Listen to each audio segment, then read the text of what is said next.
Yeah, you know this one had to come at some point. You knew it. Clipse came back in 2025 in a massive way, made a massive splash, been one of the most talked about hip hop albums of the year.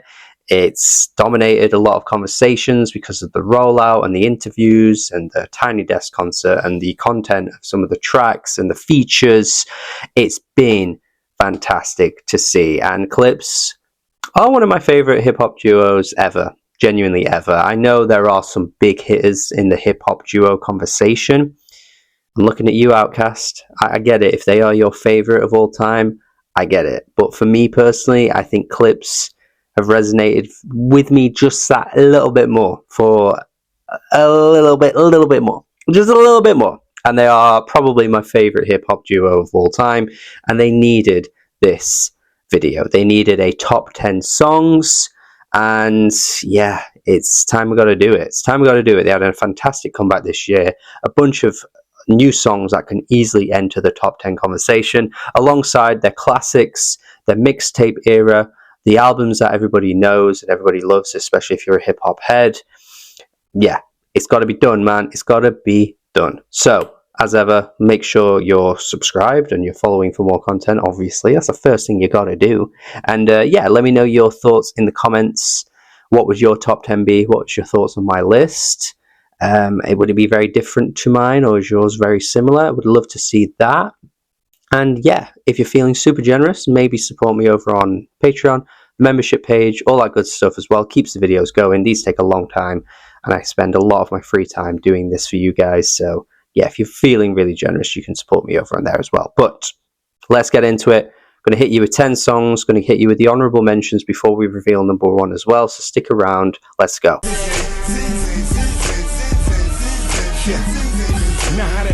Kicking off with one of the best tracks off of We Got It For Cheap Volume 2, which for me personally might still be my slightly favourite. It's very close, like I was just saying with some other hip-hop duos at the start.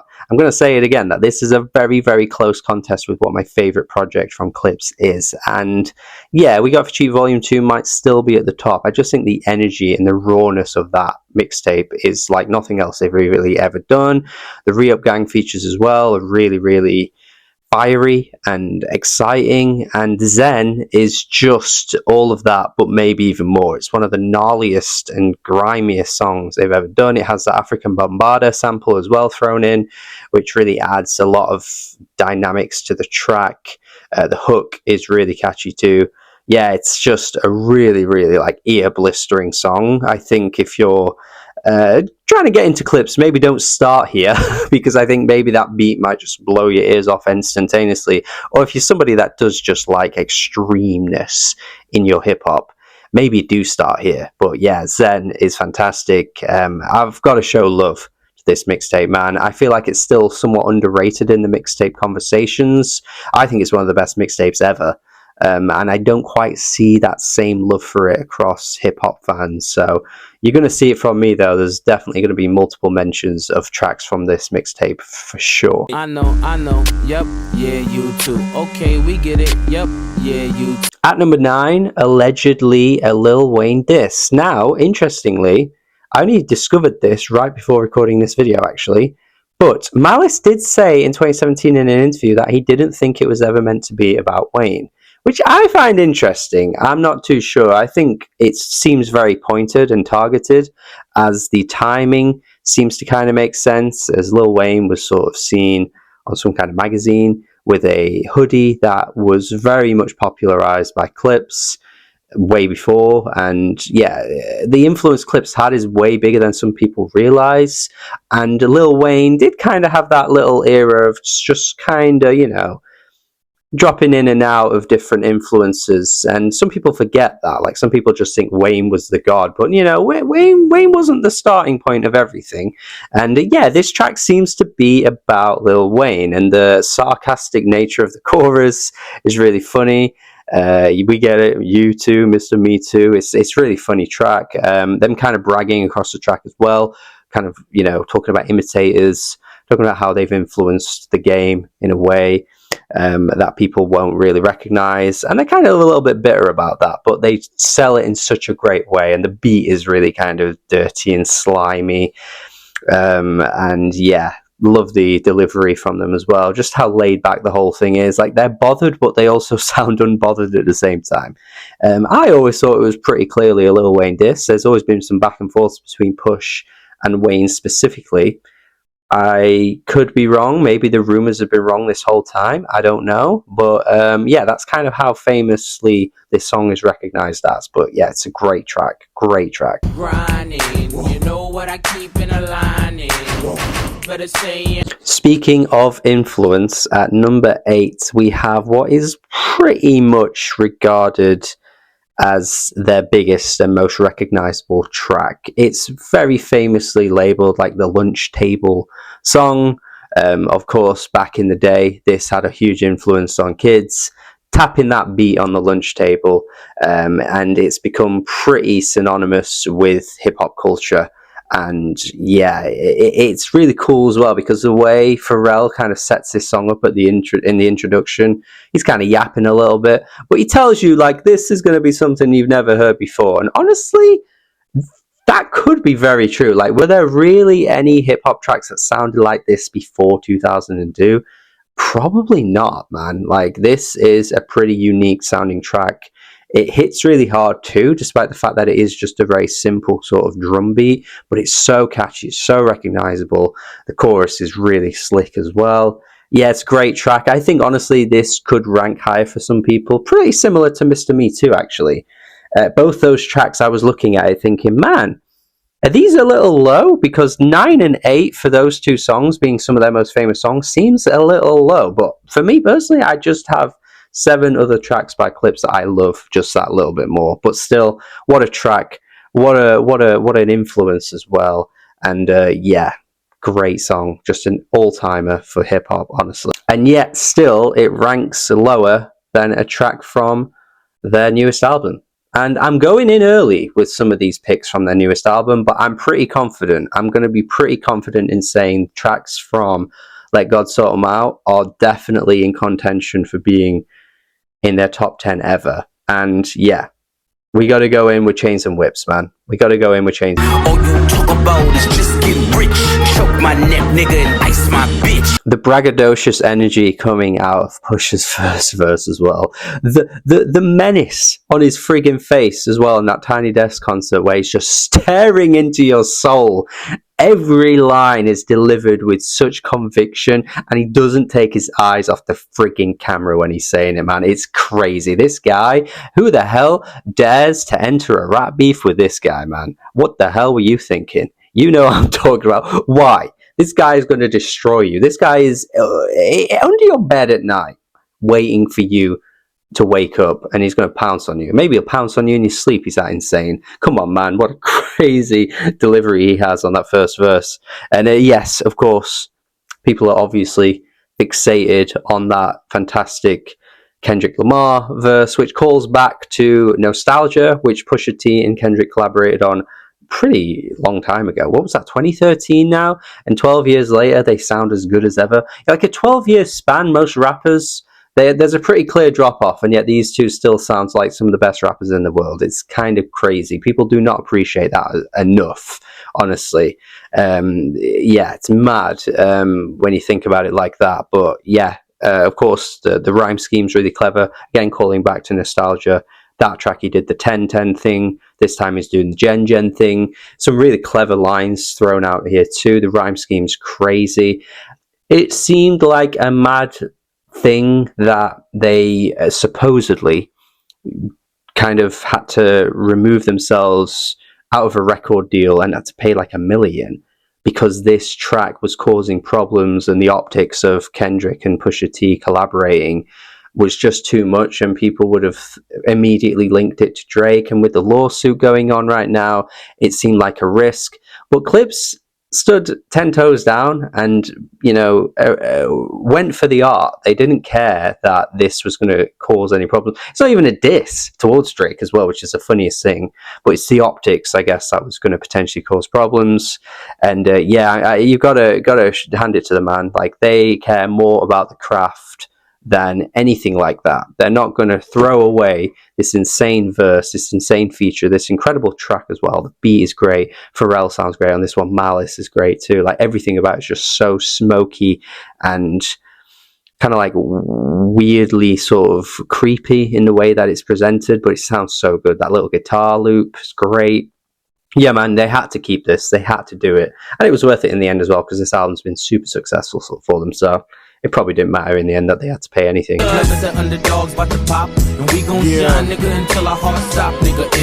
Perhaps surprising for some to see this one so high, but I absolutely love this track. And for any hip-hop heads, you will recognize it more so as being the Game and 50 Cent hit. That's, again, a pretty classic track, honestly, and even their original version of this is fantastic too. But I just love the Clipse and Re-Up Gang rendition of this track. You might be surprised to see that, this is such an untouched beat, but back in the mixtape days, and even up until the 2010s, this was always a really common thing. Lil Wayne did it a lot too, where he would just take a beat and just rap over it and completely, recontextualize it in his own way. But that was just the mixtape culture. And for this track, I think they really kill it. I think Abliver's, I think actually is how you say it, verse on the first verse is great. There's just slickness to Malice's verse too. The hook is re-changed slightly in a cool way to throw in the Re-Up Gang letters in there, the Re-UP Gang. Very clever. The whole thing's just really fun. Yeah, another track that I had to mention from Volume 2, which I love. You're trying to get some good fame, ain't you? You're trying to sling in the rain, ain't you? Sometimes the really fun bangers just have to be mentioned, man. And Ain't Ya from Hell Hath No Fury. That beat is so good, man. It's so sharp, it's so distinct, and the hook is excellent as well. The hook game for Clipse, genuinely, man, maybe the greatest ever. Like, the greatest ever hook game of all time is potentially living on every Clipse album. The hooks are insane. They're just so friggin' good every time. The whole track is ridiculously catchy.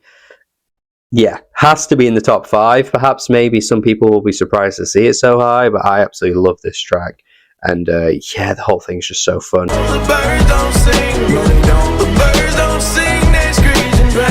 Changing it up completely to my 4th song in the Clipse top 10 is The Birds Don't Sing, which is the opening track of their latest album, Let God Sort 'Em Out, of course. And it has a beautiful chorus sung by John Legend, who is really impressive when it comes to hip-hop features, actually. He's collaborated with Common, The Roots. He never sounds out of place, and he sounds great whenever he collaborates with those types of hip-hop artists. And here, again, he kills it. He should just be, constantly doing hip-hop tracks. Just don't make solo music anymore. He's worked with Kanye too, of course. Jesus Christ, the guy is so good when it comes to it, and he sells the emotion beautifully, man. This track is stunning. Some of the lines that they come through with is so heartbreaking when the track is fixated and, focused on the death of both their parents. Because let's not forget, man, Pusha T is pushing 50 and Malice is like 52, 53 or something. Like, these are so good for their age in hip-hop. Like, you just don't see this often. Like, it's crazy that they're still this good at this age, when most rappers have retired at this point, most rappers are washed at this point. Not these two, though. They are incredibly powerful with the lines and the delivery on this track. And of course, with them being so old, they've lost their parents, and it's a heartbreaking thing. They sell it incredibly well. What a song.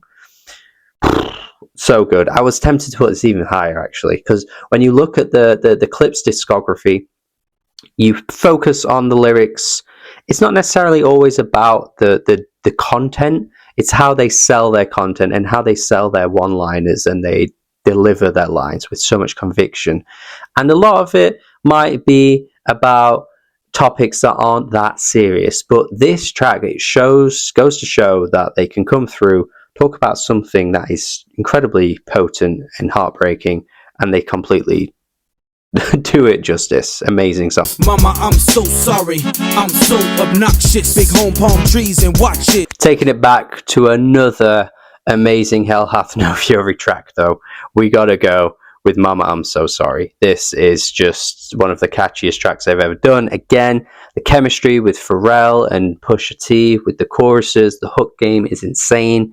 You can clearly tell that I gravitate maybe perhaps more towards the tracks that have really, really infectious hooks, because they are just so good at them. Pusha T is one of the best hook makers in the world, man. Like, this guy is insane at them. His delivery is always so on point. The Neptunes production as well. I haven't even mentioned the Neptunes much in this video, actually, which I probably should have done more of, because their production, man, is so timeless. Like, this beat and beats from, you know, the rest of Hell Hath No Fury sound so good to this day. This is like more than 20 years old we're talking now with some of these tracks from that Clipse era.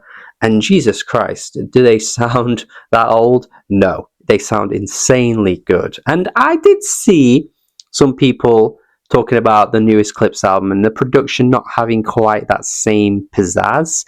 And honestly, I kind of get what people were saying. I wasn't so angry in the way that I saw other people being when people were making that complaint.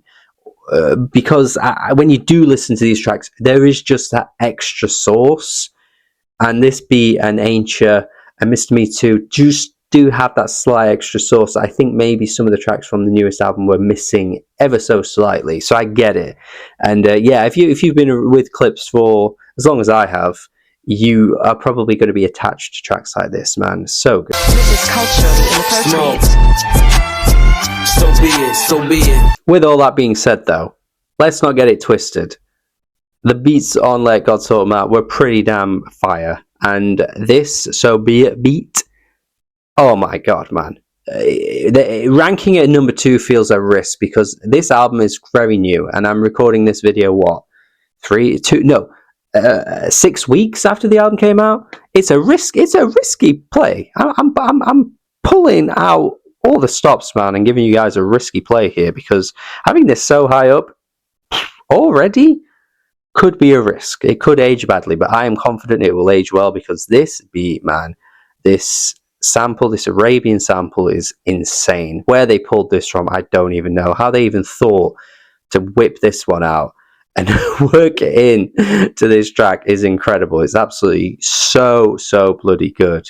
Reminds me as well, I talked about this in my review, a very underrated album from 2010, Little Armenia, Beirut. That album is an instrumental hip-hop album that pulls from similar types of samples across the whole thing. If you're a fan of instrumental hip-hop like J Dilla, Nujabes, etc., you will love that album. A very underrated album, and so many beats and instrumentals on there have pulled from similar samples that this track does. So yes, little name drop there, but this track reminds me a lot of that. And Pusha T and Malice coming through, killing it. So many funny little one-liners on here as well, which I really enjoy.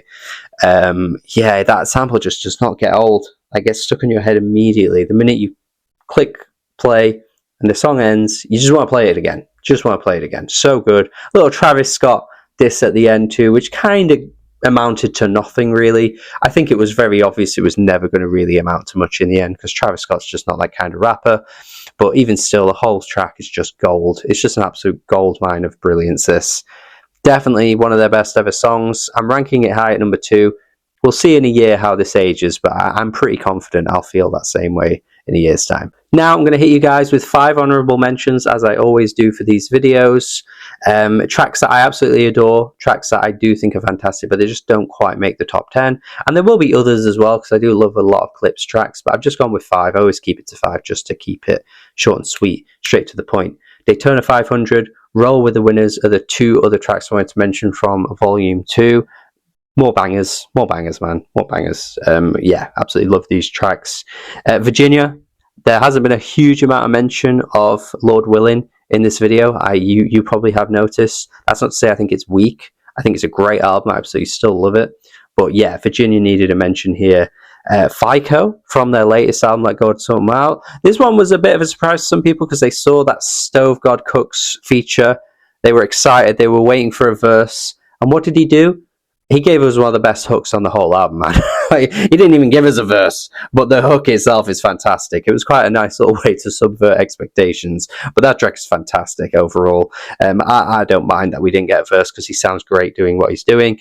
And finally, my fifth honourable mention, which might be a bit of a surprise because Till the Casket Drops is very much considered their worst album for good reason, honestly. It's not that great, but I'm Good is bloody great. That is a great little jam there with Pharrell. Probably not surprising that one of the best tracks on the album has Pharrell on it as a vocal feature, given how much chemistry he's had with Clipse over the years, with his hooks, his delivery. He fits right in with everything that they do. It really makes a lot of sense that this is the highlight on that album.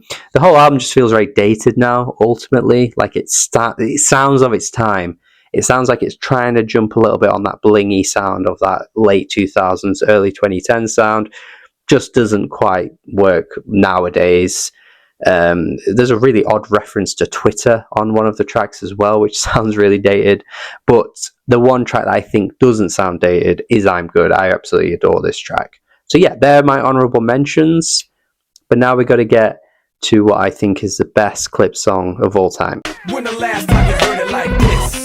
Smoke some, drink some, get ripped. Yeah, man, for me, I've gone with a song that just carries and captures the essence of what Clipse is all about.